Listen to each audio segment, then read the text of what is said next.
Assalamualaikum warahmatullahi wabarakatuh. Apa kabar sahabat Al-Fatah yang dimuliakan Allah? Semoga kita dalam keadaan sehat, dilimpahkan rezekinya dan diberikan keberkahan dunia dan akhirat.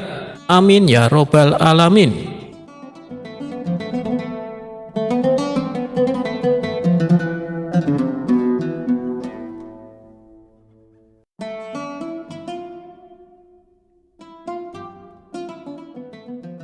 Dikisahkan pada suatu hari seorang darwis sedang akan memasukkan sepotong roti ke mulutnya. Tiba-tiba ia melihat seorang putri bangsawan melintas di hadapannya. Darwis itu sangat terpesona dengan kecantikan sang putri, hingga roti yang ada di genggamannya terjatuh ke tanah. Tingkahnya ini membuat Darwis salah tingkah. Dia pun segera berlalu meninggalkan sang putri. Bersamaan dengan itu, ia melihat sang putri justru tersenyum kepadanya. Ternyata sikap sang putri membuat Darwis mabuk kepayang. Selama 7 tahun ia selalu terbayang-bayang dan memimpikan peristrikan sang putri.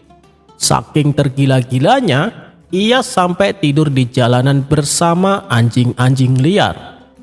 Hal itu ia lakukan agar ketika sang putri melintas di jalan tersebut, ia bisa memandang wajahnya yang cantik jelita. Lama-kelamaan akhirnya sang putri merasa risih dengan perilaku si Darwis. Ia merasa terganggu dengan keberadaannya. Sang putri lalu menyuruh pengawal supaya membunuh Darwis tersebut. Maka ditangkaplah Darwis itu dan dihadapkan kepada sang putri. "Kau seringkali membuatku terganggu. Kenapa kau lakukan itu?" tanya sang putri. "Karena aku mencintaimu, Tuan Putri," jawab si Darwis. Sontak sang putri terkejut mendengarnya. "Tak mungkin kita hidup bersama. Ayahku pasti akan membunuhmu," kata sang putri. "Tapi sejak kulihat Tuan Putri, hidupku ini tak ada artinya. Biarlah mereka membunuhku," balas si Darwis. "Kau bodoh, mana mungkin aku menikah denganmu? Aku sama sekali tidak mencintaimu," ujar sang putri. "Baiklah Tuan Putri, tapi sebelumnya jawablah pertanyaanku ini. Karena engkaulah yang akan menjadi penyebab kematianku. Mengapa pula dulu kau tersenyum padaku?" tanya sang Darwis. "Dasar tolol, waktu itu aku melihat tingkahmu yang bodoh. Aku pun tersenyum karena kasihan, bukan karena apa-apa. Sekarang menghilanglah dari kota ini. Jangan lagi membuatku terganggu.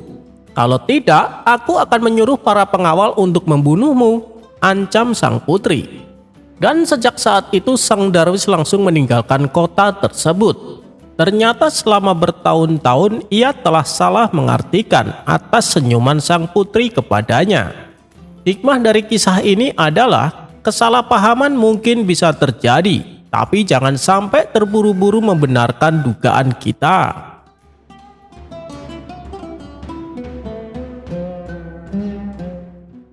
Dikisahkan ada saudagar yang sangat dermawan. Setiap hari ia selalu menyantuni fakir miskin dan anak-anak yatim. Dengan kelebihan inilah kemanapun dia pergi selalu ditemani kerabat serta para tetangga. Suatu hari saat bersama kawannya, saudagar kaya raya itu terlihat murung. Sepertinya tengah memikirkan sesuatu. Melihat perilaku yang tidak biasa tersebut, salah seorang teman akhirnya bertanya, "Wahai kawan, apa yang kau pikirkan? Kenapa terlihat sedih?" ujar salah seorang teman kepada saudagar itu. "Selama ini, dimanapun aku berada, aku selalu ditemani orang-orang. Apakah nanti ketika aku meninggal, ada yang mau menemaniku di kuburan?" kata saudagar itu. Mendengar jawaban tersebut, semua kawannya terdiam. Sebab mana mungkin ada yang mau menemani mayat di kuburan. Ternyata kegelisahan saudagar tersebut terus menghampiri sepanjang hari. Akhirnya dia menulis surat wasiat. "Barang siapa yang mau menemaniku selama 40 hari di dalam kubur, setelah aku mati nanti, aku akan beri warisan separuh dari harta peninggalanku. Lalu ditanyakan hal itu kepada anak-anaknya untuk menjaganya di dalam kubur nanti. Mana mungkin kami sanggup menjaga ayah, karena saat itu ayah sudah menjadi mayat, ujar anak-anak saudagar yang menolak permintaan itu. Keesokan harinya, si saudagar memanggil semua kerabat yang terdiri dari kakak dan adiknya. Namun, lagi-lagi permintaan dia ditolak karena dianggap tidak wajar. Mana ada orang yang sanggup melakukan itu, meskipun setengah dari hartamu diberikan, kata para kerabat menjelaskan. Dengan perasaan sedih, saudagar tersebut memerintahkan ajudannya untuk mengadakan sayembara ke seantero negeri yang berisi, barang siapa berani menemani selama 40 hari di dalam kubur saat ia meninggal, maka akan diberi setengah harta dari kekayaannya. Tidak lama dari sayembara itu diumumkan, sang saudagar pun meninggal dunia. Kuburannya dihias megah dengan segala perlengkapan. Di saat bersamaan, Abu Nawas mendengar sayembara itu. Dengan tergesa-gesa, dirinya menuju rumah si saudagar untuk memberitahu bahwa ia bersedia menjalani sayembara tersebut. Keesokan harinya dikebumikanlah saudagar itu. Abu Nawas pun ikut masuk ke liang lahat sambil membawa kapak berharganya yang setiap hari menemani bekerja mencari kayu di hutan. Setelah seluruh pelayat pergi, hanya tersisa Abu Nawas menemani jenazah di liang lahat. Tidak lama kemudian, malaikat Mungkar dan Nakir mendatangi jenazah tersebut. Menyadari siapa yang datang, Abu Nawas pun sedikit menjauh dari mayat saudagar kaya itu. Dalam hati, Abu Nawas berpikir, sudah tiba saatnya mayat itu diinterogasi. Namun, ternyata yang ditanya bukanlah mayat saudagar, tetapi kedua malaikat itu malah menuju ke arahnya. "Apa yang kau lakukan di sini?" ujar malaikat Mungkar dan Nakir.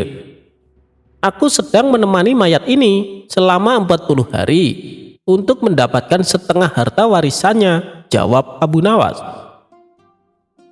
"Apa saja harta yang kau miliki?" tanya kedua malaikat lagi.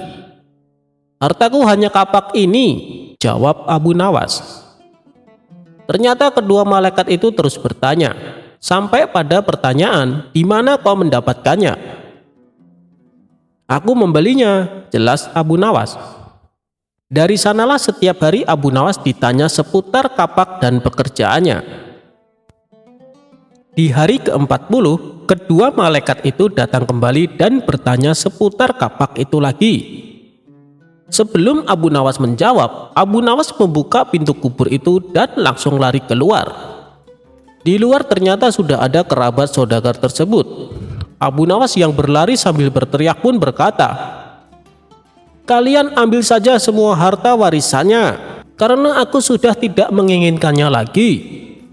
Mereka semua heran atas sikap Abu Nawas. Sesampainya di rumah, Abu Nawas bercerita kepada istrinya, "Aku sudah tidak menginginkan harta warisan dari mayat itu." "Loh, kenapa kau tolak? Padahal kau sudah menyelesaikan tugas dan itu menjadi hakmu," ujar sang istri.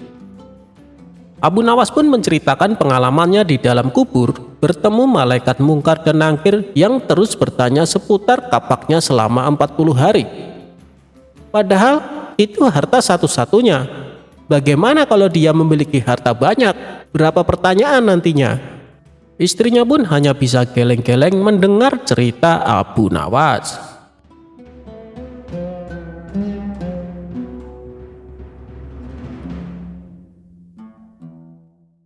Abu Nawas berhasil tangkap maling yang lari ke barat dengan lari ke timur. Abu Nawas memang sakti banget. Dia berhasil menangkap maling yang lari ke arah barat, padahal mencegatnya di sebelah timur. Berawal dari Abu Nawas yang melawan sosok ahli falak atau astronomi. Suatu hari, ada seorang ahli astronomi atau ahli ilmu falak di Jazirah Arab yang menjadi daerah tempat tinggal Abu Nawas. Ahli astronomi tersebut merasa kemampuannya sangat mumpuni dalam ilmu geografi. Berkat hal inilah, masyarakat lebih tertarik mendengarkan pernyataan dari ahli astronomi tersebut. Bahkan, masyarakat meninggalkan Abu Nawas yang dikenal suka omong kosong dan tidak memahami ilmu falak maupun astronomi, dan lebih memilih mempercayai teori-teori dari ahli astronomi tersebut. Ada salah satu teori dari ahli astronomi yang membuat masyarakat terkesima, yaitu bumi itu berbentuk bulat seperti bola. Ahli astronomi ini menyatakan bahwa andaikan manusia berjalan ke barat terus, maka suatu saat akan tiba di tempat yang sama. Hingga suatu hari, ahli astronomi itu baru saja kehilangan barangnya. Di saat yang sama, Abu Nawas sedang melintas di daerah rumahnya. Ahli astronomi tersebut lantas berteriak dan meminta tolong kepada Abu Nawas. "Hei Abu Nawas, tolonglah aku. Aku baru saja kehilangan barang. Maling baru saja mencuri barangku. Tolong bantu kejar malingnya," ucap ahli astronomi itu dengan napas yang terengah-engah. Abu Nawas bertanya kepada ahli astronomi tersebut, "Lari kemana malingnya?" Ahli astronomi itu pun menjawab, "Malingnya lari ke barat." Mendengar hal itu, Abu Nawas segera lari ke arah timur. Melihat pergerakan Abu Nawas, sang ahli astronomi tersebut jengkel. "Aku kan sudah bilang kalau malingnya lari ke barat, kok kamu larinya ke timur?" tanya ahli astronomi kepada Abu Nawas. "Tenang saja, nanti juga akan ketemu kok," jawab Abu Nawas sambil terus berlari.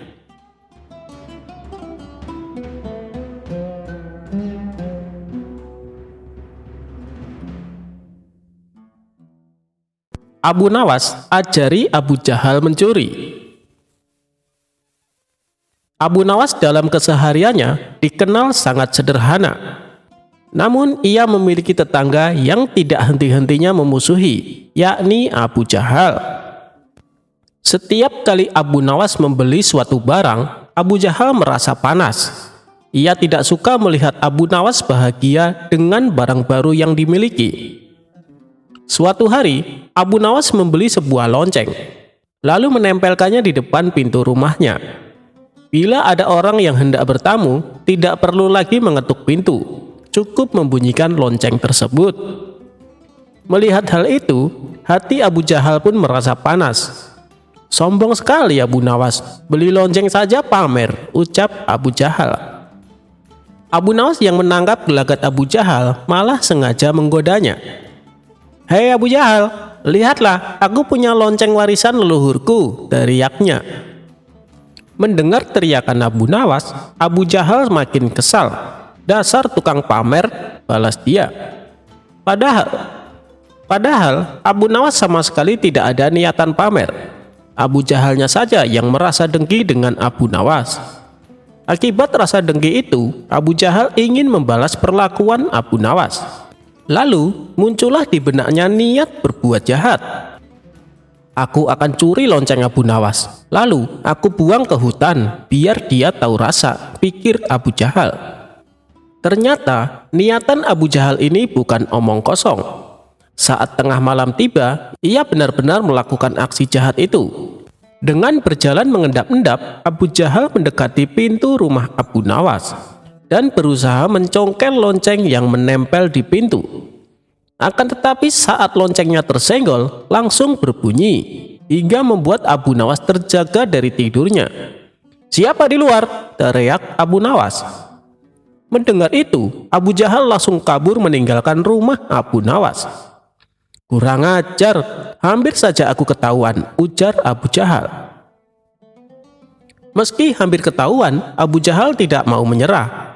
Malam berikutnya, ia coba kembali mencuri lonceng pintu Abu Nawas. Kali ini dia lebih berhati-hati, dan saat memegang lonceng, lonceng tersebut kembali mengeluarkan suara. "Siapa di luar?" teriak Abu Nawas. Mendengar teriakan Abu Nawas, Abu Jahal panik dan langsung kabur. Begitu juga malam-malam berikutnya, Abu Jahal tidak pernah berhasil mencuri lonceng milik Abu Nawas. Dikarenakan selalu gagal, Abu Jahal pun berpikir keras mencari cara lain. Dan lucunya, yang terbesit di benaknya adalah Abu Nawas. Bukankah Abu Nawas sangat cerdik? Aku akan tanya kepadanya, pikir Abu Jahal. Abu Jahal pun pergi menemui Abu Nawas. Ada apa Abu Jahal? Tumben main kemari, tanya Abu Nawas. Begini, aku mau tanya sesuatu. Barangkali kamu tahu solusinya, tutur Abu Jahal. Oh, mau tanya apa? Sahut Abu Nawas lagi. Menurutmu, cara apa yang paling ampuh mengambil benda yang berbunyi agar tidak terdengar? Tanya Abu Jahal. Abu Nawas tidak menaruh rasa curiga sama sekali. Dia tidak tahu kalau benda yang dimaksud Abu Jahal adalah lonceng miliknya. Tapi, Abu Nawas justru memberi solusi yang sangat konyol. Itu sih gampang. Saat kamu mau mengambil benda tersebut, tutup kedua telingamu dengan kapas. Pasti kamu tidak akan mendengar suara apapun, jawab Abu Nawas. Sejenak Abu Jahal terdiam, lalu berkata dalam hati, betul juga kata Abu Nawas, kenapa tidak terpikirkan olehku ya? Terima kasih Abu Nawas atas solusinya, ucap Abu Jahal. Ia pun pergi meninggalkan Abu Nawas. Saat tengah malam tiba, Abu Jahal mulai beraksi sesuai saran Abu Nawas. Abu Jahal menutup kedua telinganya dengan kapas, lalu memasuki halaman rumah Abu Nawas. Ketika mengambil lonceng yang menempel di pintu, Abu Jahal tidak mendengar suara apapun. Akhirnya, aku berhasil, ucap Abu Jahal kegirangan. Namun, saat ia hendak membawa loncengnya, tiba-tiba dari belakang pundaknya ditepuk seseorang. Sontak Abu Jahal terkejut, apalagi ketika menoleh ke belakang ternyata orang tersebut adalah Abu Nawas. Aneh sekali, kenapa Abu Nawas bisa mendengarnya? Padahal aku tidak mendengar bunyi apapun, batin Abu Jahal keheranan. Melihat tingkah Abu Jahal ini, Abu Nawas pun tertawa. Kemudian membuka kapas yang menempel di telinga Abu Jahal. Ngapain kamu mencuri lonceng saya? Tanya Abu Nawas. Bukannya menjawab, Abu Jahal malah kabur sambil melempar lonceng di tangannya. Tawa Abu Nawas pun kembali pecah melihat kekonyolan Abu Jahal. Tentu saja aku bisa mendengar suara lonceng. Telingaku kan tidak ditutup dengan kapas, teriak Abu Nawas kepada Abu Jahal. Kurang ajar Abu Nawas, dia telah mempermainkanku, gerutu Abu Jahal.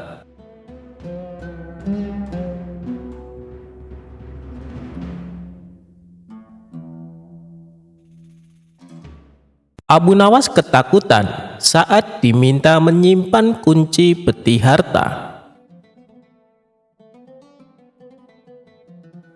Suatu hari di kota Baghdad digemparkan dengan berita tentang kasus pencurian.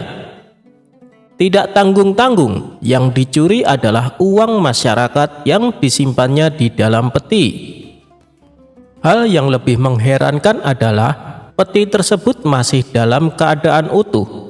Kuncinya tidak rusak sama sekali. Padahal kunci peti tersebut disimpan oleh Tuan Hakim sendiri. Tuan Hakim mengetahui ada seseorang yang sengaja mencuri kunci lalu dikembalikannya tanpa ia ketahui. Oleh karena itu, Tuan Hakim menduga bahwa pencurinya tidak lain pastinya adalah orang dalam. Demi mengungkap kasus ini, Tuan Hakim pun mengumpulkan para asistennya. Para asisten itu saling menyalahkan satu sama lainnya, sehingga terjadi diskusi yang alot. Hingga membuat Tuan Hakim makin jengkel. Sudah, hentikan pertengkaran kalian, ucap Tuan Hakim. Yang sudah terjadi biarlah terjadi. Saat ini kita tidak penting mengetahui siapa pencurinya, tutur Tuan Hakim. Namun yang lebih penting adalah jangan sampai kejadian ini terulang kembali. Dan bagaimana caranya supaya kunci petinya aman, tutur Tuan Hakim. Tuan, bagaimana kalau kita tugaskan seseorang yang dipercaya untuk menyimpan kunci peti berikutnya? Usul salah satu asistennya. Ya, benar sekali Tuan. Kami sangat setuju dengan usul tersebut, ucap seluruh asisten serentak. Baiklah, saya kira orang yang pantas untuk ditugasi adalah Abu Nawas. Bagaimana pendapat kalian? Tanya Tuan Hakim. Kami setuju Tuan Hakim, Abu Nawas memang orang yang jujur, ucap asisten. Maka dipanggillah Abu Nawas ke istana Tuan Hakim. Ada apa Tuan? Kenapa memanggil saya? Tanya Abu Nawas. Begini Abu Nawas, uang masyarakat yang ada di peti istanaku telah dicuri orang, terang Tuan Hakim. Bagaimana itu bisa terjadi? Bukankah petinya terbuat dari besi dan gemboknya juga besar dan kuat? Tanya Abu Nawas heran. Ya, benar Abu Nawas. Tetapi si pencuri menggunakan kunci yang saya simpan, jawab Tuan Hakim. Lalu, nasib masyarakat yang uangnya hilang bagaimana Tuan Hakim? Tanya Abu Nawas. Jangan khawatir, semua pasti akan aku ganti. Sekarang, yang lebih penting adalah bagaimana caranya supaya kunci peti berikutnya aman. Dan kami sepakat akan menugaskan kamu untuk menyimpan kuncinya, ujar Tuan Hakim. Oh, begitu. Berhubung ini menyangkut keamanan uang masyarakat, saya bersedia mengemban tugas tersebut, ujar Abu Nawas. Akhirnya aku menemukan orang yang cocok. Di kampung ini, kamu sudah dikenal orang Abu Nawas, jadi mereka tidak akan ragu atas jaminanku. Dan kau berkewajiban menjaga kunci ini di tempat yang aman dan memberikannya kepadaku ketika aku membutuhkan, timpal Tuan Hakim. Tenang Tuan, mulai hari ini tidak akan ada orang yang mencurinya lagi, ujar Abu Nawas. Abu Nawas kemudian mengambil kunci peti itu dan pulang ke rumah. Setibanya di rumah, istrinya bertanya kepada Abu Nawas. Ada perlu apa Tuan Hakim memanggilmu? Tanya sang istri. Tuan Hakim menugaskan aku untuk menjaga kunci peti uang masyarakat, jawab Abu Nawas. Lalu kamu terima tugas tersebut? Tanya istrinya lagi. Ya, ini demi keamanan uang masyarakat. Tapi aku lagi berpikir, di mana harus menyembunyikannya? Balas Abu Nawas. Karena belum menemukan tempat yang aman, terpaksa untuk sementara Abu Nawas selalu membawa kemana-mana kunci tersebut. Suatu hari, kunci itu hilang di rumah Abu Nawas, yang kebetulan kondisi sedang gelap.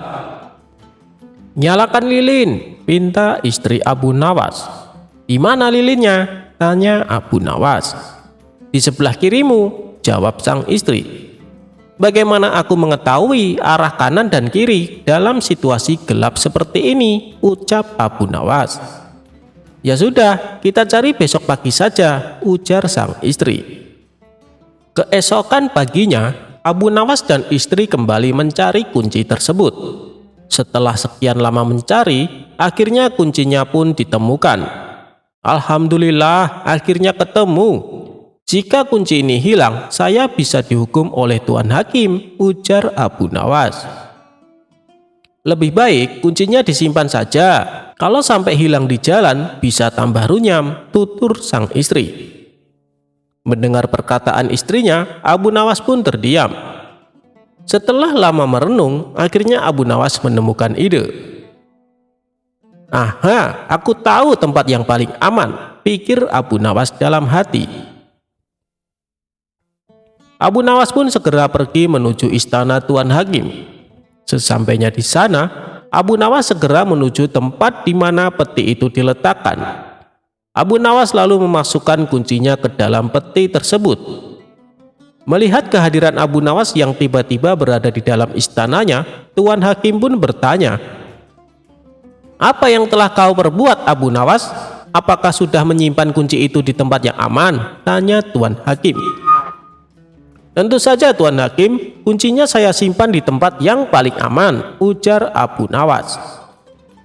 Baguslah, saya memang tidak salah menugaskan kamu, ujar Tuan Hakim. Tapi di mana kamu menyimpannya? Tanya Tuan Hakim penasaran. Apakah ada tempat yang lebih aman selain peti ini? Kata Abu Nawas. Apa maksudmu Abu Nawas? Ucap Tuan Hakim kebingungan. Jadi begini, saya sudah menyimpan kunci peti itu bersama uang di dalam peti ini. Dengan begitu, mulai hari ini tidak akan ada orang yang akan membukanya, kata Abu Nawas. "Aduh, Abu Nawas, ucap Tuan Hakim sambil menepuk jidatnya.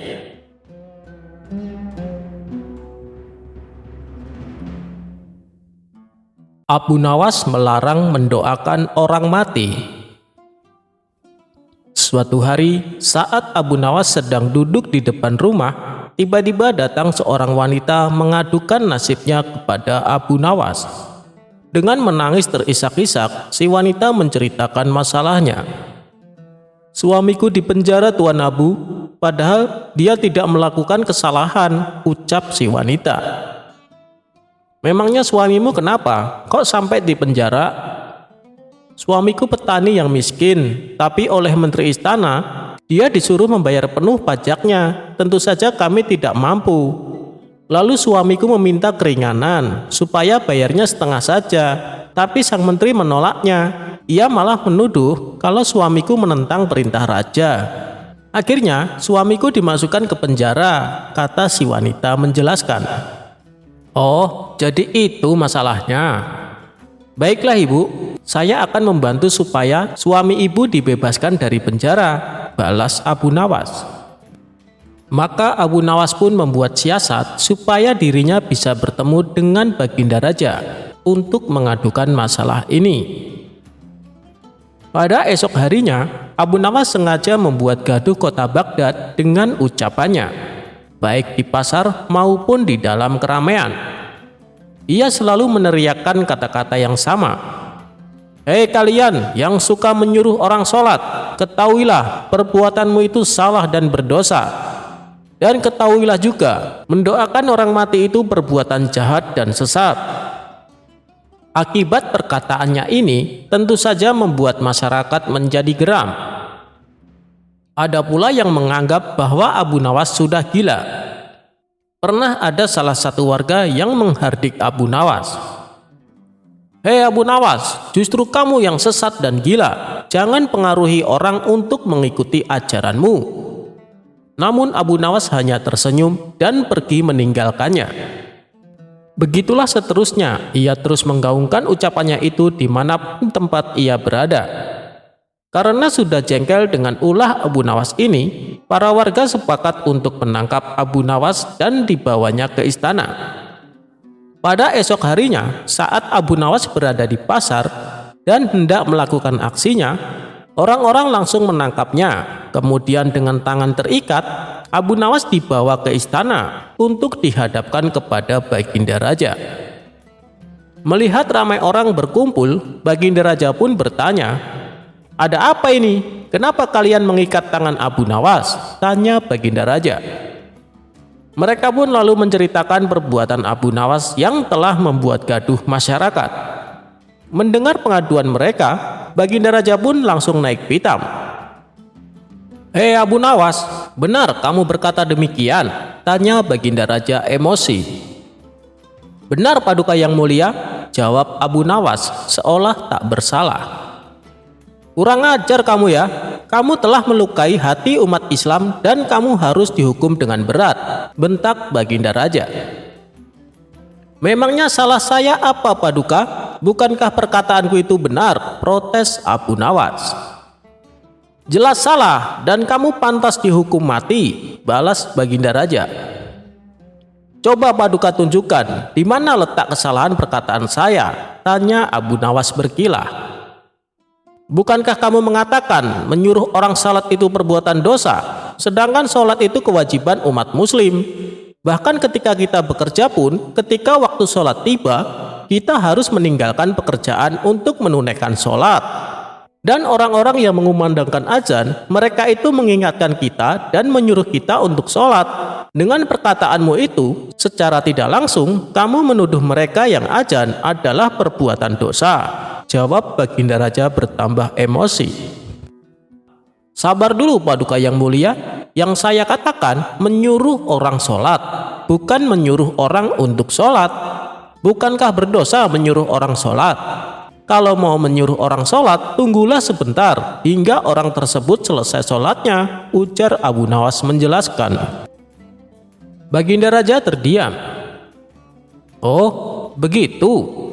Lalu Bagaimana dengan ucapanmu yang mengatakan mendoakan orang mati itu perbuatan sesat dan jahat? Bukankah kewajiban kita sesama muslim untuk mendoakan orang mati supaya diberi keampunan dan diterima amal ibadahnya? Tapi kamu menganggap itu perbuatan jahat dan sesat. Justru itu adalah perbuatan baik yang bernilai ibadah, Abu Nawas, ujar Baginda Raja. Begini Paduka yang mulia, yang saya katakan mendoakan orang mati, bukan mendoakan orang yang sudah mati. Apakah dibenarkan mendoakan seorang mati? Lebih baik kita mendoakan yang baik-baik saja Paduka. Misalnya mendoakan orang supaya sehat, mendoakan orang supaya diberi rezeki yang halal. Jadi di mana letak kesalahan ucapan saya? Coba Paduka Raja tunjukkan, balas Abu Nawas. Seketika Baginda Raja langsung terdiam. Ia mulai merenungi ucapan Abu Nawas. Ya, kamu benar. Tidak ada yang salah dengan perkataanmu. Tapi apa maksudmu berkata demikian di hadapan orang-orang? Tanya Baginda Raja. Supaya saya ditangkap dan bisa bertemu dengan Paduka, karena ada sesuatu yang ingin saya sampaikan. Paduka telah keliru menilai seseorang hanya karena Paduka salah memahami, seperti Paduka salah memahami ucapanku barusan. Dan orang tersebut kini dipenjara Paduka atas perbuatan yang tidak ia lakukan, kata Abu Nawas menjelaskan. Mendengar itu, Baginda Raja langsung terkejut. Siapa orangnya dan kenapa ia sampai dipenjara? Tanya Baginda Raja. Dia itu tetanggaku Paduka. Dia dipenjara karena dituduh melawan Paduka. Padahal yang dia lakukan hanya ingin mendapat keadilan atas nasibnya sebagai petani. Dia itu petani miskin yang tak mampu membayar pajak. Jadi dia minta keringanan supaya pajak yang dibebankan kepadanya dipotong 50%. Tapi permintaan itu dianggap sebagai menentang perintah raja, jawab Abu Nawas. Mendengar itu, Baginda Raja pun kemudian berkata, segera bebaskan orang itu dan bawa kemari menteri yang telah berbuat zalim kepada rakyatku, titah Baginda Raja kepada para pengawal. Akhirnya tetangga Abu Nawas pun dibebaskan, sementara menteri yang nakal tersebut langsung dipecat dan dipenjara.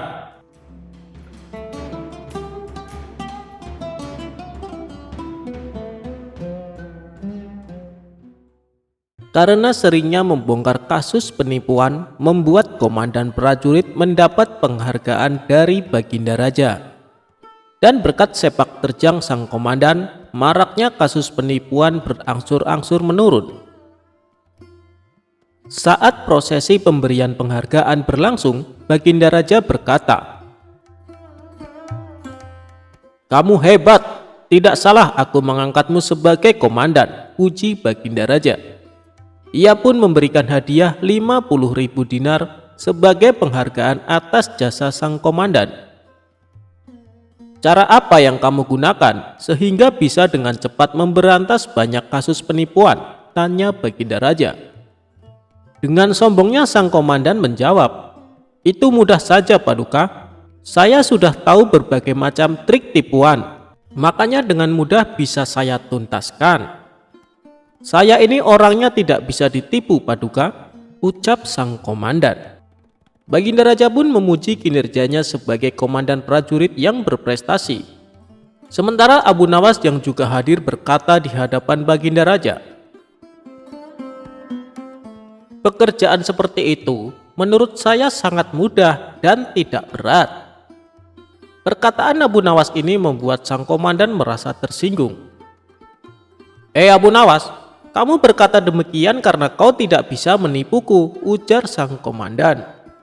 Kamu mungkin bisa menipu semua orang, bahkan kepada Paduka yang mulia. Tapi ketahuilah, kau tidak akan bisa menipuku, kata sang komandan melanjutkan. Sayang sekali aku tidak bisa meninggalkan istana begitu saja. Kalau tidak, tentu pasti aku akan bisa menipumu dengan sebuah pohon yang bisa berbicara, timpal Abu Nawas. Mana ada pohon bisa berbicara, kamu jangan menghayal Abu Nawas, balas sang komandan. Aku bisa membuktikannya dengan membawa pohon itu kemari, sahut Abu Nawas. Kalau begitu ayo kita buktikan, aku tunggu di sini. Pergilah dan ambil pohon itu, Lalu kembalilah kemari, balas komandan. Tidak lama kemudian, Abu Nawas bertanya kepada Baginda Raja, "Bagaimana Paduka? Apakah Paduka mengizinkan saya pergi sebentar untuk mengambil pohon yang bisa berbicara?" Baginda Raja pun menjawab, "Silakan Abu Nawas, pergilah dan ambillah pohon itu." Setelah mendapat izin dari Baginda Raja, Abu Nawas pun berkata, "Baiklah wahai komandan, tunggulah aku di sini. Aku akan segera kembali dengan membawa pohon yang bisa berbicara," tutur Abu Nawas. Maka pergilah Abu Nawas meninggalkan istana. Namun, setelah 1 jam 2 jam berlalu, Abu Nawas tak kunjung datang. Sampai waktu malam tiba, sang komandan masih menunggu. Tapi Abu Nawas tak datang juga. Karena dirasa Abu Nawas tidak akan datang, sang komandan berkata kepada Baginda Raja, "Sepertinya Abu Nawas tidak berani datang, Paduka. Dia pasti takut karena ketahuan bohongnya. Kalau dia berani, pasti dia sudah datang dan membuktikan ucapannya," kata sang komandan merasa bangga.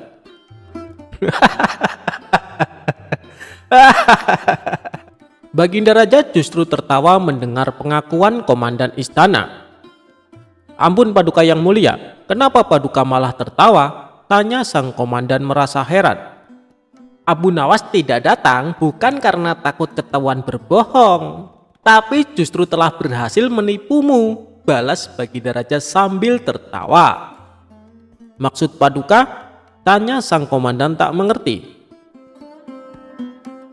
"Kamu menunggu di sini sampai larut malam, padahal Abu Nawas tidak akan datang.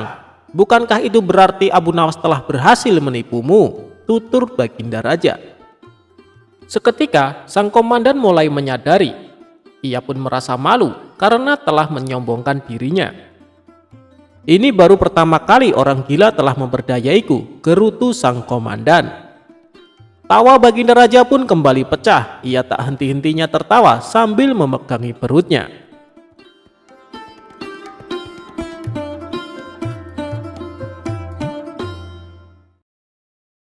Mencari kambing besar bertanduk lebar.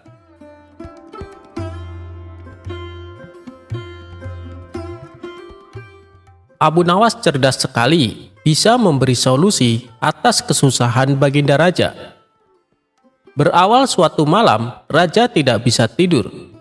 Matanya belum bisa diajak istirahat. Maklum saja, pikirannya sedang tidak tenang. Gara-garanya, seorang pemuda membawa masalah pelik pada siang hari sebelumnya.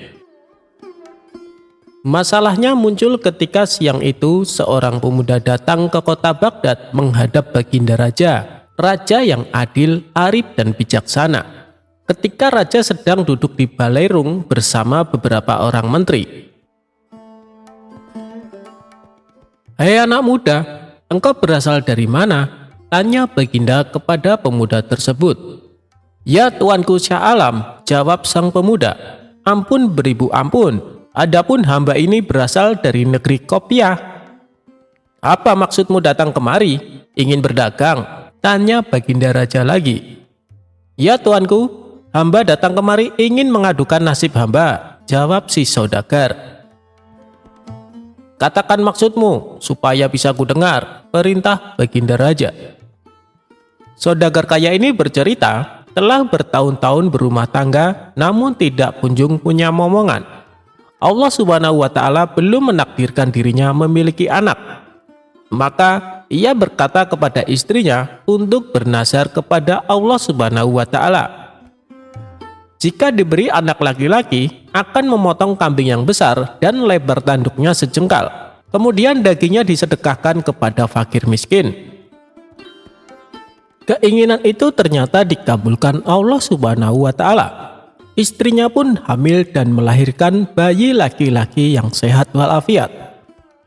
Kemudian sang saudagar menyuruh beberapa orang untuk mencari kambing besar yang bertanduk selebar jengkal. Dengan pesan, beli saja kambing itu berapapun harganya, tidak usah ditawar lagi. Ternyata usaha tersebut gagal total. Sulit memperoleh kambing dengan lebar tanduk sejengkal. Kambing yang ada paling-paling selebar 3-4 jari. Akibatnya saudagar itu merasa kesulitan. Tidur pun tidak nyenyak.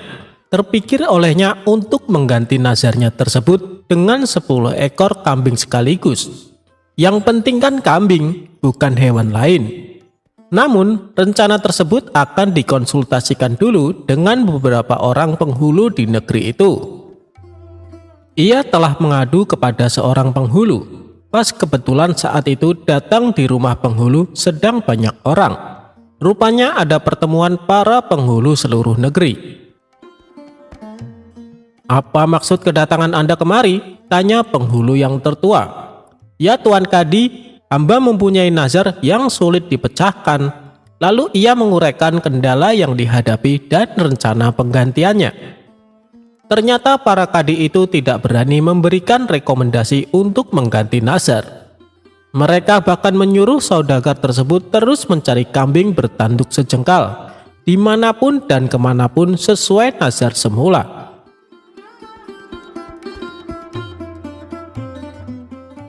"Kami semua tidak berani menyuruh menggantinya dengan yang lain-lain," ujar mereka.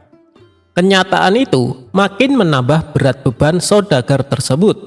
Ia pun mohon diri pulang ke rumah. Nah, itu sebabnya dia memutuskan menghadap Baginda Raja. "Hamba mohon petuah dan nasihat Baginda Raja, agar hamba dapat mengerjakan nazar hamba itu dengan sempurna," tutur saudagar itu kepada Baginda dengan nada mengiba. "Baiklah, datanglah besok pagi. Insya Allah aku dapat memberi jalan keluar," janji Baginda Raja. Saudagar itu pun mohon pamit dengan meninggalkan beban bagi Baginda Raja. Dia bingung memikirkan nazar saudagar tersebut. Sepanjang siang dan malam ia tidak dapat memicingkan matanya. Dengan apa nazar itu akan dibayar bila kambing bertanduk sejengkal tidak didapat juga? Diganti dengan yang lain haram hukumnya. Malam harinya, Baginda Raja mengumpulkan para kadi dan alim ulama di istananya. Kepada mereka, Baginda Raja menyatakan keresahan hatinya sehubungan dengan nazar saudagar dari Qopiah itu. "Tolong berikan pertimbangan kepadaku malam ini juga, karena aku sudah terlanjur berjanji kepadanya untuk menerimanya menghadap esok pagi, atau aku akan mendapat malu besar." Suasana Balerung pun hening. Sunyi senyap berkepanjangan. Mereka termenung dan terpekur memikirkan titah Baginda Raja. Namun, tidak juga ditemukan jalan keluarnya. "Ya Tuanku Sahalam, tidak ada hukumnya, baik menurut kitab maupun logika, bahwa nazar itu boleh diganti dengan barang lain." Setelah itu satu persatu mereka mohon diri meninggalkan Balerung dan pertemuan pun bubar. Baginda Raja lalu masuk istana hendak tidur. Tetapi yang diceritakan tadi, mata Baginda Raja tidak mau diajak kompromi. Karena otak masih terfokus pada masalah nazar dan malu besar yang akan dihadapinya esok pagi. Menjelang subuh, Baginda Raja pun teringat kepada Abu Nawas. Tidak ada manusia yang dapat memutuskan hal ini selain Abu Nawas, pikirnya dengan sukacita. Setelah itu barulah Baginda Raja dapat memicingkan matanya, tidur pula sampai pagi. Begitu bangun, diutuslah penggawa memanggil Abu Nawas. Setelah Abu Nawas tiba di hadapannya, Baginda Raja pun mengutarakan perihal nazar saudagar dari negeri Qopiah itu, dan semua usaha yang sudah ditempuhnya, serta malu besar yang akan didapatnya sebentar lagi. Karena para kadi dan orang alim seluruh negeri ini tidak dapat memberikan jalan keluar. Apalagi sebentar lagi saudagar dari negeri Qopiah tersebut akan menghadap ke istana. "Apa pendapatmu tentang hal itu?"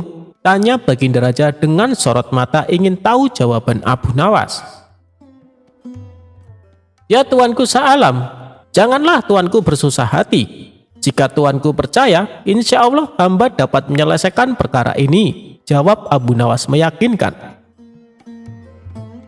Tidak berapa lama kemudian, Balerung pun dipenuhi orang-orang yang ingin tahu keputusan Baginda Raja tentang nazar saudagar dari negeri Kopiah itu. Baginda Raja memanggil saudagar tersebut dan memerintahkan Abu Nawas memecahkan masalah itu. "Hai saudagar, bawalah kemari anakmu dan seekor kambing yang besar badannya," kata Abu Nawas. Mendengar perkataan Abu Nawas itu, semua orang terheran-heran, termasuk Baginda Raja dan si saudagar itu. Apa maksud Abu Nawas kali ini? Pikir mereka. Si saudagar itu menyatakan kesediaannya membawa anak dan seekor kambing yang paling besar, serta mohon pamit pulang ke negeri Kopiah. Baginda Raja masuk ke istana, melanjutkan tidurnya, dan pertemuan pagi itu pun bubar. Sesuai janjinya, saudagar itu pun datang kembali ke Baghdad beberapa hari kemudian. Ia membawa istri, anak, dan seekor kambing, langsung menghadap Baginda Raja di istana. "Datang juga engkau kemari, hai saudagar. Tunggulah sebentar, aku akan kumpulkan penghulu dan rakyat." Kemudian Baginda Raja memerintahkan memanggil Abu Nawas. Sementara Abu Nawas ketika mengetahui dijemput ke istana, ia pura-pura sakit. Baginda Raja yang diberitahu hal itu memaksa agar Abu Nawas dibawa dengan kereta kerajaan. Maka berangkatlah Abu Nawas ke istana dengan mengendarai kereta kencana yang ditarik 2 ekor kuda. "Mengapa kau terlambat datang kemari?" tanya Baginda Raja. "Ya tuanku, hamba terlambat datang karena hamba sakit kaki," jawab Abu Nawas. "Hai Abu Nawas, saat ini telah datang kemari saudagar itu bersama istri, anak, dan seekor kambing yang besar badannya. Coba selesaikan masalah ini dengan baik."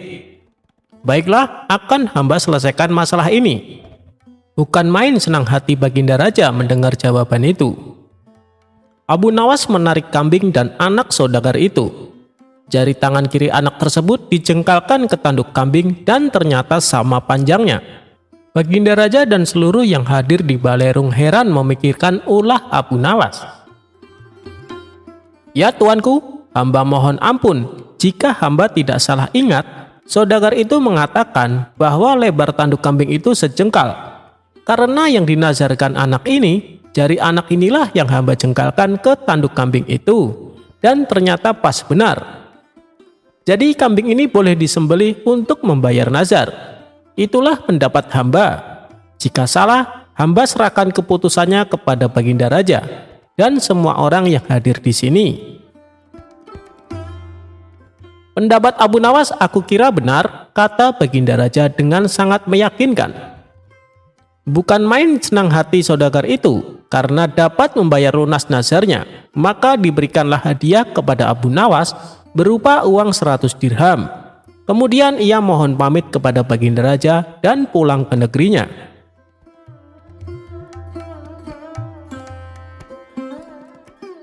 Tuan Hakim mengaku kalah cerdas dengan Abu Nawas.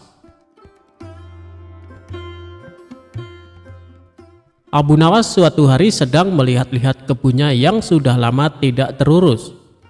Ketika asyik di dalam kebun, tiba-tiba ada seseorang yang masuk. "Hei, ngapain kau masuk ke kebunku?" ujar seseorang lelaki yang dijuluki Tuan Tanah kepada Abu Nawas.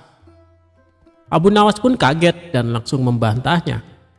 "Apa? Ini kebun milikku tahu, kau jangan mengaku-ngaku," ucapnya. Tapi si Tuan Tanah sangat kekeh. Dia mengatakan kebun tersebut miliknya. Begitu juga dengan Abu Nawas. Keributan pun tidak bisa dihindari. Keduanya sama-sama tidak mau mengalah. Dikarenakan pada zaman itu tidak ada yang namanya sertifikat tanah, jadi Abu Nawas tak mempunyai bukti yang kuat atas kepemilikan kebun tersebut.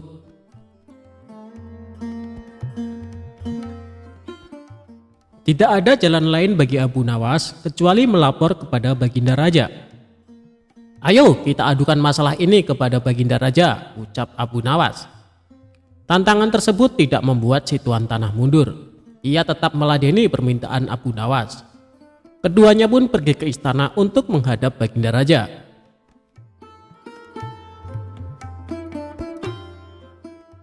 Abu Nawas pun mengadu, "Wahai paduka yang mulia, hamba mempunyai kebun di suatu daerah, tapi tiba-tiba dia mengaku-ngaku kalau kebun tersebut miliknya," kata Abu Nawas. "Ini masalah rumit, Abu Nawas. Supaya masalahnya bisa diputus secara adil, maka meski ditangani hakim yang bijaksana," ujar Baginda Raja angkat tangan. "Saya setuju, Baginda Raja," balas Abu Nawas. Tapi yang menjadi persoalannya adalah siapa yang bisa menjadi hakimnya, sebab ini bukan perkara mudah. Biasanya kalau ada urusan ruwet seperti ini, Abu Nawaslah solusinya. Tapi kini justru dia sendiri yang mempunyai perkara. Jadi harus dicari hakim yang selevel dengan Abu Nawas untuk menangani kasus ini. Baginda Raja akhirnya mendapat hakim yang paling baik reputasinya di kota Baghdad. Hakim ini terkenal cerdas dan berwibawa.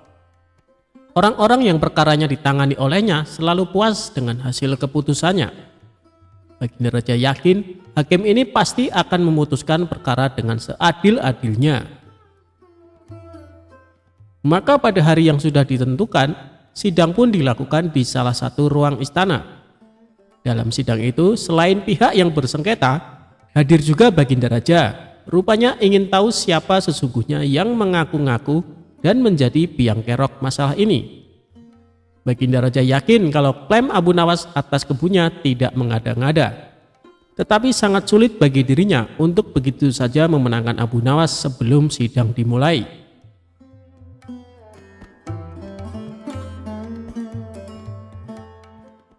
Bila di antara kalian berdua ada yang terbukti bersalah dengan mengaku-ngaku kebun tersebut miliknya, maka hukuman penjara siap menanti, ancam Baginda Raja.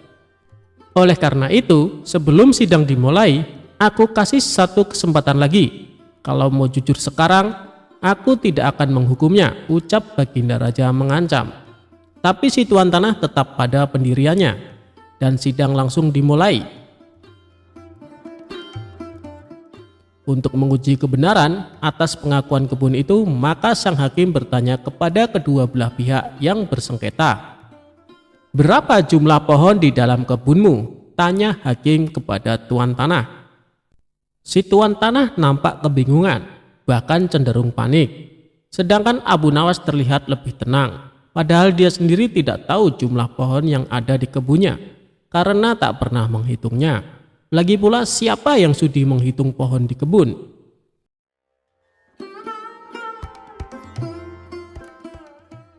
Setelah terdiam agak lama, hakim kembali berkata kepada si tuan tanah, "Bagaimana mungkin Anda mengaku kebun tersebut milik Anda sementara tidak mengetahui jumlah pohonnya?" Si tuan tanah hanya menunduk dalam-dalam. Ia tampaknya grogi berat. Melihat tuan tanah ini, hakim dan Baginda Raja makin yakin kalau si tuan tanahlah yang berbohong.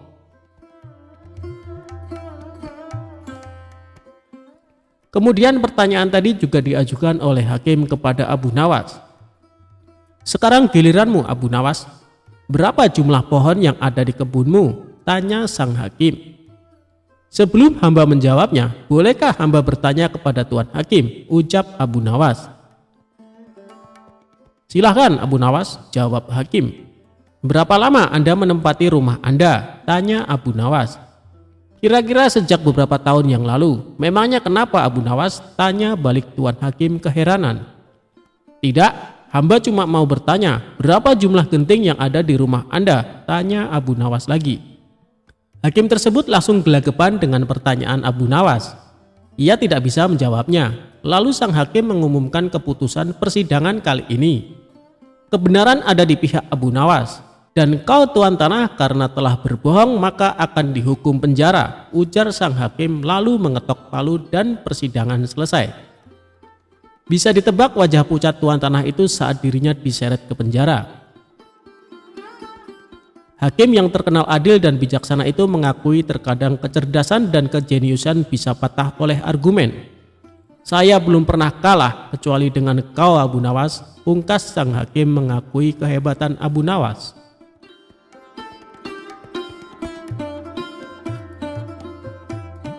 Abu Nawas memantati raja. Pada suatu sore ketika Abu Nawas ke warung teh, Kawan-kawannya sudah lebih dulu berada di sana. Ternyata mereka sengaja menunggu Abu Nawas. "Nah, ini dia Abu Nawas datang," kata salah satu seorang dari mereka. "Ada apa?" kata Abu Nawas sambil memesan secangkir teh hangat. "Kami tahu engkau selalu bisa melepaskan diri dari perangkap-perangkap raja. Tetapi kami yakin kali ini engkau pasti dihukum Baginda Raja bila engkau melakukannya." Kawan-kawan Abu Nawas membuka percakapan. "Apa yang harus kutakutkan? Tidak ada sesuatu apapun yang perlu ditakuti kecuali Allah," kata Abu Nawas menantang.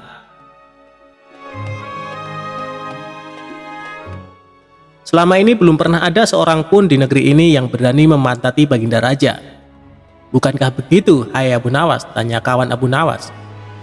"Tentu saja tidak ada yang berani melakukan hal itu, karena itu pelecehan yang amat berat. Siapa saja yang melakukan pasti akan dipancung," kata Abu Nawas memberitahu. "Itulah yang ingin kami ketahui darimu. Beranikah engkau melakukannya?" tanya temannya yang lain. "Sudah kukatakan bahwa aku hanya takut kepada Allah saja. Sekarang apa taruhannya bila aku bersedia melakukannya?" Abu Nawas balik bertanya. "100 keping uang emas. Selain itu, Baginda harus tertawa pada saat engkau pantati," tantang mereka. Bukan Abu Nawas namanya jika tidak bisa menyelesaikan suatu masalah. Ia menyanggupi tawaran yang amat berbahaya itu dan kembali pulang ke rumahnya. Kawan-kawan Abu Nawas merasa tidak yakin Abu Nawas sanggup untuk memantati Baginda Raja dan membuat Baginda Raja tertawa. Karena tantangan ini sangat berat, maka kali ini Abu Nawas pun harus berhadapan dengan Algojo pemenggal kepala.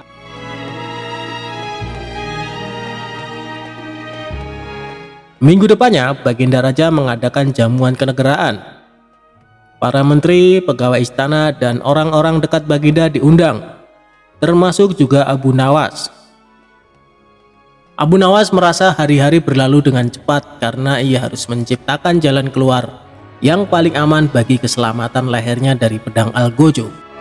Tetapi bagi kawan-kawan Abu Nawas, hari-hari terasa amat panjang, karena mereka sudah tidak sabar menunggu pertaruhan yang amat mendebarkan itu. Persiapan-persiapan di halaman istana sudah dimulai. Baginda Raja menginginkan acara itu akan digelar dengan meriah. Baginda tidak ingin mengecewakan para tamunya, terkhusus untuk raja-raja dari negeri sahabat yang datang.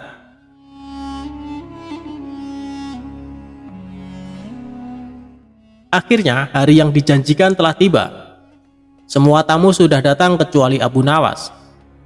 Kawan-kawan Abu Nawas yang menyaksikan dari jauh merasa kecewa karena Abu Nawas tidak hadir.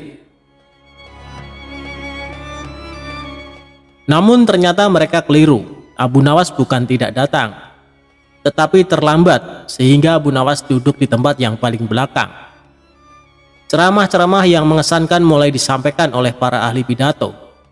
Kemudian giliran Baginda Raja menyampaikan pidatonya. Setelah menyampaikan pidato, Baginda melihat Abu Nawas duduk sendirian di tempat yang tidak ada karpetnya.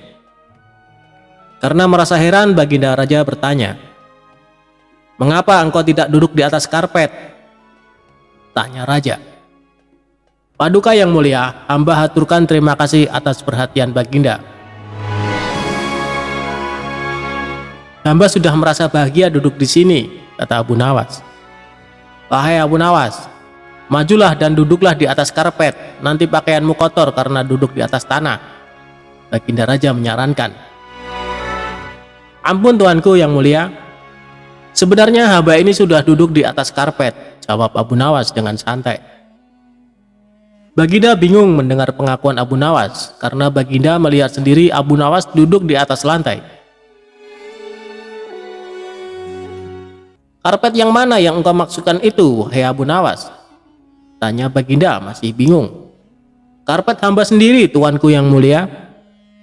Sekarang hamba selalu membawa karpet dimanapun hamba pergi," kata Abu Nawas seolah-olah menyimpan misteri.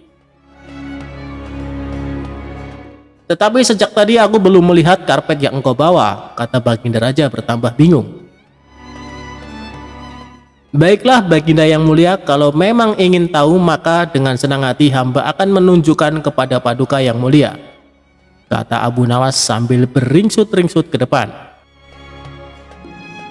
Setelah cukup dekat dengan baginda, Abu Nawas berdiri, kemudian menunjukkan potongan karpet yang ditempelkan di bagian pantatnya. Abu Nawas kini seolah-olah memantati baginda raja. Melihat ada sepotong karpet menempel di pantat Abu Nawas, baginda raja tak bisa membendung tawa sehingga beliau terpingkal-pingkal diikuti oleh para tamu yang datang. Menyaksikan kejadian yang menggelikan itu, kawan-kawan Abu Nawas merasa kagum dan mereka harus rela melepas 100 keping emas untuk Abu Nawas.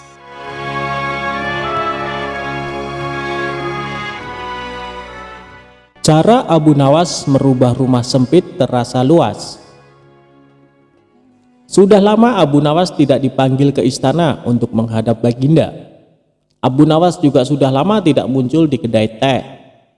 Kawan-kawan Abu Nawas banyak yang merasa kurang bergairah tanpa kehadiran Abu Nawas. Tentu saja keadaan kedai tak semarak karena Abu Nawas si pemicu tawa tidak ada. Suatu hari ada seorang laki-laki setengah baya ke kedai dan menanyakan Abu Nawas. Ia mengeluh bahwa ia tidak menemukan jalan keluar dari masalah pelik yang dihadapi. Salah seorang teman Abu Nawas ingin mencoba menolong. "Cobalah utarakan kesulitanmu kepadaku, barangkali aku bisa membantu," kata kawan Abu Nawas. "Baiklah, aku mempunyai rumah yang sangat sempit. Sedangkan aku tinggal bersama istri dan ke-8 anak-anakku. Rumah itu kami rasakan terlalu sempit, sehingga kami tidak merasa bahagia," kata orang itu membeberkan kesulitannya. Kawan Abu Nawas tidak mampu memberikan jalan keluar. Begitu juga dengan yang lainnya. Sehingga mereka menyarankan agar orang itu pergi menemui Abu Nawas di rumahnya saja. Orang itu pun pergi ke rumah Abu Nawas, dan kebetulan Abu Nawas sedang mengaji. Setelah mengutarakan kesulitan yang dialami, Abu Nawas bertanya kepada orang tersebut, "Punyakah engkau seekor domba?" "Tidak, tetapi aku mampu membelinya," jawab orang itu. "Kalau begitu belilah seekor dan tempatkan domba itu di dalam rumahmu," Abu Nawas menyarankan. Orang itu tidak membantah. Ia langsung membeli seekor domba seperti yang disarankan Abu Nawas. Beberapa hari kemudian, orang itu datang lagi menemui Abu Nawas. "Wahai Abu Nawas, aku telah melaksanakan saranmu, tetapi rumahku bertambah sesak. Aku dan keluargaku merasa segala sesuatu menjadi lebih buruk dibandingkan sebelum tinggal bersama domba," kata orang itu mengeluh. "Kalau begitu, belilah lagi beberapa ekor unggas dan tempatkan juga mereka di dalam rumahmu," saran Abu Nawas. Orang itu tidak membantah. Ia langsung membeli beberapa ekor unggas yang kemudian dimasukkan ke dalam rumahnya. Beberapa hari kemudian orang itu datang lagi ke rumah Abu Nawas. "Wahai Abu Nawas, aku telah melaksanakan saran-saranmu dengan menambahi penghuni rumahku dengan beberapa ekor unggas. Namun begitu aku dan keluargaku semakin tidak betah tinggal di rumah yang makin banyak penghuninya. Kami bertambah merasa tersiksa," kata orang itu dengan wajah yang semakin muram. "Kalau begitu belilah seekor anak unta dan peliharalah di dalam rumahmu," kata Abu Nawas menyarankan kembali. Orang itu tidak membantah. Ia langsung pergi ke pasar hewan membeli seekor anak unta untuk dipelihara di dalam rumahnya. Beberapa hari kemudian orang tersebut datang lagi menemui Abu Nawas. Dan ia berkata, "Wahai Abu Nawas, tahukah engkau bahwa keadaan di dalam rumahku sekarang hampir seperti neraka? Semuanya berubah menjadi lebih mengerikan daripada hari-hari sebelumnya. Wahai Abu Nawas, kami sudah tidak tahan tinggal serumah dengan binatang-binatang itu," kata orang itu putus asa. "Baiklah, kalau kalian sudah merasa tidak tahan, maka jualah anak unta itu," kata Abu Nawas. Orang itu tidak membantah. ia langsung menjual anak unta yang baru dibelinya. Beberapa hari kemudian, Abu Nawas pergi ke rumah orang tersebut. "Bagaimana keadaan kalian sekarang?" Abu Nawas bertanya. "Keadaannya sekarang lebih baik karena anak unta itu sudah tidak lagi tinggal di sini," kata orang itu tersenyum. "Baiklah, kalau begitu sekarang jualah unggas-unggasmu," kata Abu Nawas. Orang tersebut tidak membantah, ia langsung menjual unggas-unggasnya. Beberapa hari kemudian Abu Nawas mengunjungi orang itu lagi. "Bagaimana keadaan rumah kalian sekarang?" Abu Nawas bertanya. "Keadaannya sekarang lebih menyenangkan karena unggas-unggas itu sudah tidak tinggal bersama kami," kata orang itu dengan wajah ceria. "Baiklah kalau begitu sekarang jualah domba itu," kata Abu Nawas. Orang itu tidak membantah. Dengan senang hati ia langsung menjual dombanya. Beberapa hari kemudian Abu Nawas bertamu ke rumah orang itu. Ia bertanya, "Bagaimana keadaan rumah kalian sekarang?" "Kami merasakan rumah kami bertambah luas karena binatang-binatang itu sudah tidak ada lagi tinggal bersama kami. Dan kami sekarang merasa lebih bahagia daripada sebelumnya. Kami mengucapkan terima kasih yang tak terhingga kepadamu, hai Abu Nawas," kata orang itu dengan wajah berseri-seri. Sebenarnya, batas sempit dan luas itu tertancap dalam pikiranmu. Kalau engkau selalu bersyukur atas nikmat dari Tuhan, maka Tuhan akan mencabut kesempitan dalam hati dan pikiranmu, kata Abu Nawas menjelaskan. Sebelum Abu Nawas pulang, ia bertanya kepada orang itu, "Apakah engkau sering berdoa?" "Ya," jawab orang itu. "Ketahuilah bahwa doa seorang hamba tidak mesti diterima oleh Allah. Karena manakala Allah membuka pintu pemahaman kepada engkau, ketika Dia tidak memberi engkau, maka ketiadaan pemberian itu merupakan pemberian yang sebenarnya."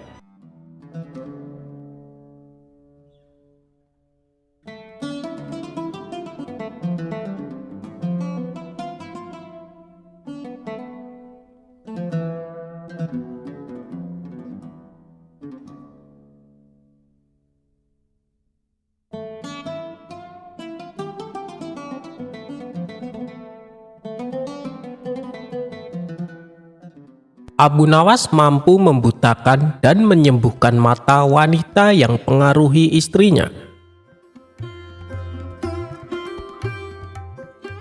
Abu Nawas merupakan tokoh sufi sekaligus pujangga Arab terkenal yang hidup di zaman Baginda Raja Harun.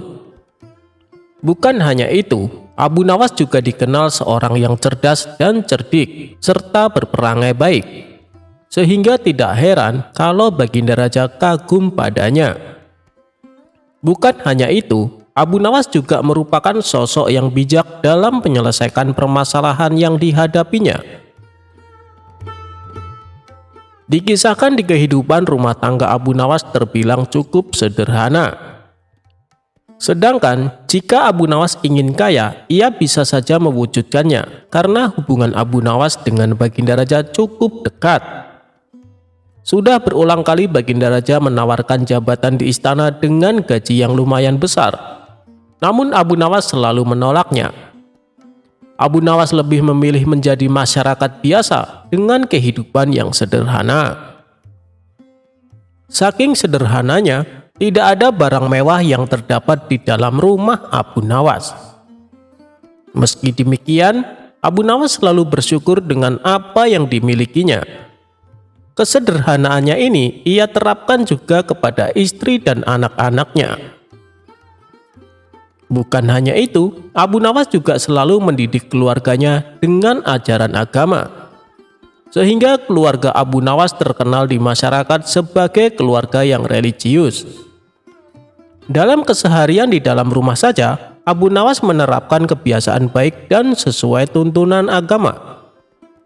Kebiasaan tersebut adalah ketika Abu Nawas akan masuk rumah, ia selalu mengucapkan salam. Dan setelah masuk ke dalam rumah, ia pun tak lupa mengucapkan Alhamdulillah. Begitu juga dengan sang istri maupun anak-anaknya. Mereka senantiasa dididik oleh Abu Nawas supaya menerapkan kebiasaan baik itu. Suatu hari, saat Abu Nawas pulang dari hutan guna mencari kayu bakar, ia mengetuk pintu rumahnya dan mengucapkan salam. Namun tak ada jawaban sama sekali dari dalam rumahnya. Dengan perasaan was-was, Abu Nawas masuk ke dalam rumah untuk mencari keberadaan istrinya. Betapa kagetnya Abu Nawas, ia melihat istrinya yang sedang duduk termenung di pojokan ruangan. "Alhamdulillah, ternyata istriku baik-baik saja," batin Abu Nawas. Tapi Abu Nawas heran, kenapa sang istri tidak membalas salamnya. "Wahai istriku, kenapa kau tidak menjawab salamku?" tanya Abu Nawas. Sang istri hanya terdiam, tatapan matanya seperti sedang memandang kegundahan. Melihat perubahan sikap istrinya, membuat Abu Nawas pun cemas. "Ada apa denganmu, wahai istriku? Mengapa tiba-tiba kamu seperti ini?" tanya Abu Nawas khawatir. Sang istri lalu menoleh ke arah Abu Nawas dengan mata yang berkaca-kaca. "Wahai suamiku, orang-orang yang dekat dengan Baginda Raja semuanya hidup enak, kebutuhannya selalu terpenuhi, sedangkan kita, sampai kapan kita akan terus begini? Sekiranya engkau mau menemui Baginda Raja dan meminta jabatan di istana, pasti Baginda Raja akan dengan senang hati memberimu jabatan sebagai hakim dan engkau akan menerima gaji yang besar. Dengan begitu, kehidupan kita akan tercukupi. Apapun kebutuhan yang kita inginkan pasti akan terwujud," tutur sang istri. Perkataan istrinya itu membuat Abu Nawas kaget. "Kenapa kau bicara seperti itu? Tidak tahukah engkau dengan hari perhitungan di akhirat kelak, bila kita hidup dalam kemewahan, hal itu justru akan menjadi beban kita saat ditanya dari mana kita mendapatkan dan dikemanakan harta kita yang banyak itu," ujar Abu Nawas. Tapi raut kesedihan masih terlihat jelas di wajahnya. Abu Nawas pun kemudian berdoa, "Ya Allah, siapa yang hendak merusak rumah tanggaku melalui istriku, maka butakanlah matanya." Beberapa hari kemudian, saat Abu Nawas sedang berzikir, datanglah seorang wanita asing ke rumahnya. Abu Nawas lalu mempersilahkan duduk di ruangan tempat ia biasa menerima tamunya. "Ada perlu apa, Bu?" tanya Abu Nawas. "Mata saya tiba-tiba buta, Tuan. Padahal selama ini saya tidak pernah merasakan keluhan sakit pada mata saya," jawab wanita itu. Keluhan wanita tersebut mengingatkan Abu Nawas akan doanya tempo hari. "Apakah Anda sering menemui istri saya?" tanya Abu Nawas. "Iya, Tuan Abu, saat Anda tidak di rumah, saya sering menemui istri Tuan untuk mengajaknya ngobrol," jawab wanita tersebut. "Doakanlah saya, Tuan, agar saya sembuh dari kebutaan ini," pinta si wanita. "Saya akan mendoakan untuk kesembuhan matamu. Tapi setelah itu, saya minta kepadamu untuk tidak lagi mencampuri urusan rumah tanggaku. Jangan kau hasut istriku supaya hidup dalam kemewahan," tegas Abu Nawas. Si wanita itu pun kaget mendengarnya. Ia tak menyangka Abu Nawas mengetahuinya. "Maafkan saya, Tuan, memang beberapa hari ini saya sering membujuk istri Tuan agar dia meminta kepada Tuan bersedia menjadi hakim istana," balas wanita tersebut. "Perbuatanmu saya maafkan, tapi jangan keulangi lagi," kata Abu Nawas menasehati. Kemudian Abu Nawas mendoakan si wanita agar disembuhkan dari penyakit kebutaan. Beberapa hari kemudian wanita itu dapat kembali melihat seperti sedia kala, dan ia tak lagi berani mempengaruhi istri Abu Nawas.